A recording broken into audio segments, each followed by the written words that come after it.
नाज़रीन, आप देख रहे हैं J11 न्यूज़ चैनल। आइए देखते हैं आज की अहम खबर।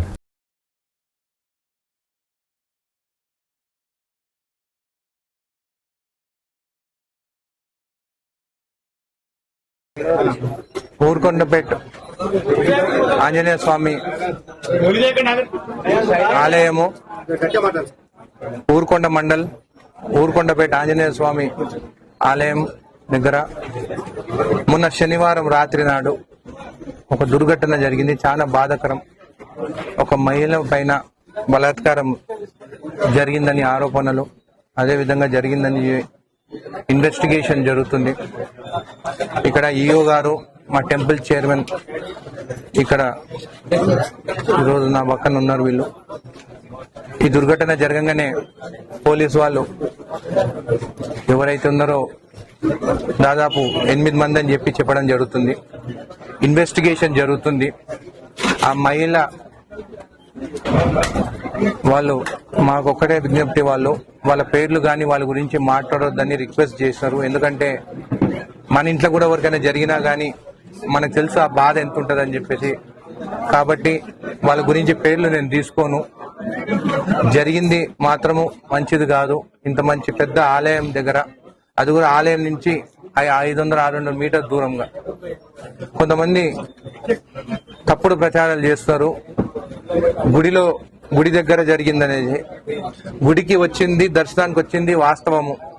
కానీ ఆ రాత్రి ఆ మహిళ వాళ్ళ చుట్టాలతోని ఆ ప్రాంతానికి వెళ్ళడం జరిగింది. అది చూసి ఊరుకొండపేటలో ఉన్న గ్రామస్తులు 7 మంది, కొంతమంది 8 మంది అంటున్నా, ఇన్వెస్టిగేషన్ జరుగుతుంది.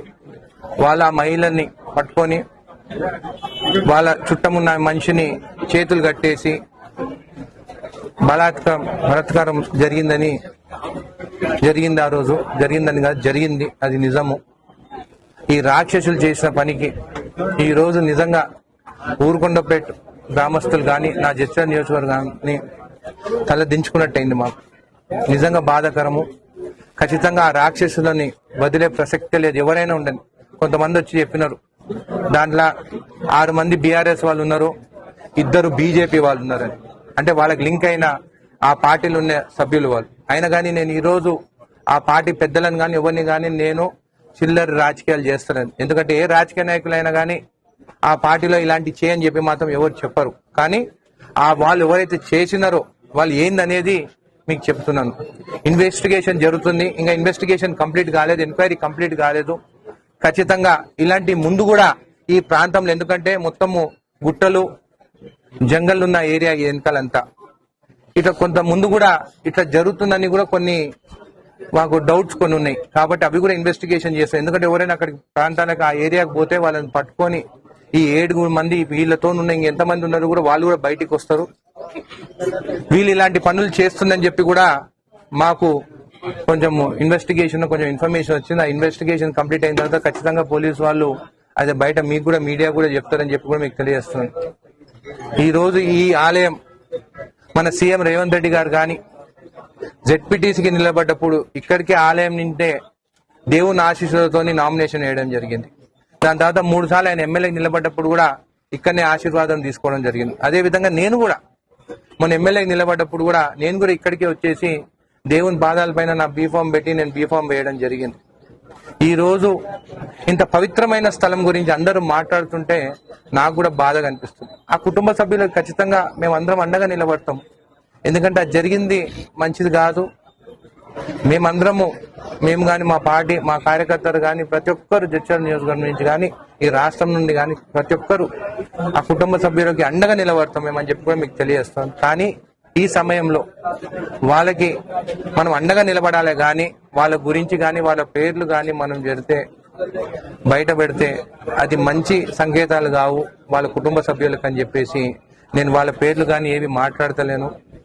ఖచ్చితంగా మా ప్రభుత్వం కూడా అండగా నిలబడతామని చెప్పి కూడా మీకు హామీ ఇస్తున్నాను.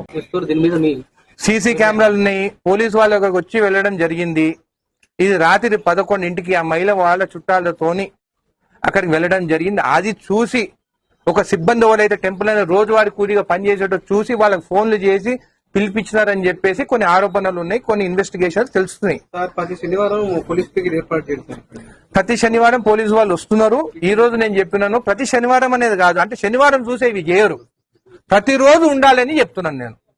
ఇది ఎప్పుడు జరుగుతుంది అనేది మనం యాక్టివ్గా ఉండాలి. అయినా కానీ వీళ్ళు ఊరుకొండపేట గ్రామస్తులు, వేరే బయట నుంచి వచ్చిన కాదు. ఇంకొకటి కూడా మాకు తెలిసింది, కొంతమంది ఇక్కడ ఈఓ గారు ఉన్నారు, చైర్మన్ గా ఉన్నారు, కొంతమంది వచ్చి రూమ్లలో బయట వాళ్ళు వచ్చి ఉంటున్నారు. అది ఉండనీకే వీరు కాదు. ఇంకా మీరు అలాంటి వాళ్ళని ఇక్కడ ఉండనిస్తారంటే మీ పైన కూడా నేను చర్యలు తీసుకోవాల్సి వస్తుంది. బయట వాళ్ళు ఎవరు ఇక్కడ ఉండొద్దు, ఎవరైనా సరే నేను యాక్షన్ తీసుకుంటాను. ఇది నా ఇన్వెస్టిగేషన్ లో తెలిసింది. ఈఓ ఒక్క గుడికే ఇన్ఛార్జ్ కాదు, ఈఓ ఒక్క గుడికే ఇన్ఛార్జ్ కాదు, ఇంకా చాలా గుడ్లకి ఇన్ఛార్జ్ గా ఉన్నారు.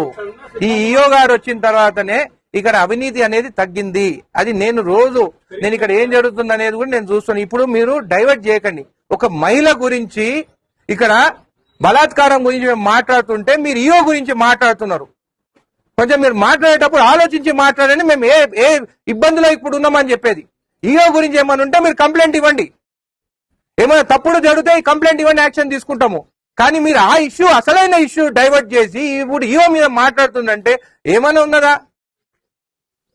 ఇందులో అధికారుల హస్తం ఉంటే వాళ్ళపైన ఎలాంటి చర్యలు 100% యాక్షన్ తీసుకుంటాం. వాళ్ళు కూడా జైలుకు పోతారు. ప్రూఫ్స్ ఉంటే ఇవ్వండి, ఇక్కడనే ఇవ్వండి, ఇప్పుడే ఇమీడియట్ యాక్షన్ తీసుకుంటా. టెంపుల్ సిబ్బందిని ఇమీడియట్ గా యాక్షన్ తీసుకుంటాము. ఆల్రెడీ ఇన్వెస్టిగేషన్ ఉన్నాడు. ఆయన టెంపుల్ సిబ్బంది కాదు, రోజువారీ కూలికి వచ్చే సిబ్బంది, పర్మనెంట్ ఎంప్లాయీ కాదు. ఆయన పైన యాక్షన్ ఇమీడియట్ గా తీసుకున్నారు. జాబ్ లకి వెళ్ళి తీసేస్తారు. పోలీసు వాళ్ళు కట్టిన చర్యలు, ఇన్వెస్టిగేషన్ అయినాక వాళ్ళపైన చర్యలు ఉంటాయి. మీ కాన్స్టిట్యూన్సీ జడ్చర్లలో నైట్ టైం పోలీసులు ఎలాంటి పర్యవేక్షణ చేయట్లేదని వాళ్ళ ఆరోపణలు ఉన్నాయి. దీని మీద మీరు పోలీసులకు ఎలాంటి సందేశాలు ఇస్తారు? నాకైతే ఇలాంటి ఏం రాలేదు. నాకైతే ఇలాంటి ఇష్యూస్ ఎప్పుడు రాలేదు. గత ప్రభుత్వంలో ఒక్క కేసు కూడా కాలేదు ఇసుకదంతా చూసినా గానీ. మా ప్రభుత్వం వచ్చిన తర్వాత ఎన్ని కేసులు వచ్చినాయో, ఎన్ని కేసులు బుక్ అయినాయో మీరు ఒకసారి చెక్ చేయండి. ఒకవేళ వాళ్ళు చెక్ చేయకుంటే కేసులు ఎట్లా బుక్ అయినాయి? 10 ఏళ్లలో ఒక్క ఇసుక పట్టిన కేసు లేదు. 10 ఏళ్లలో. మా ప్రభుత్వం వచ్చిన తర్వాత దాదాపు నాకు తెలిసి ఇప్పటికీ 300 పైగా, దాదాపు 300 పైన కేసులు, ఇసుక పైన కేసులు పోలీసు వాళ్ళు చేసింది. మళ్ళీ వాళ్ళు చెక్ చేస్తేనే కదా అయ్యేది. మరి ఆ 10 ఏళ్లలో ఎందుకు కాలేదు?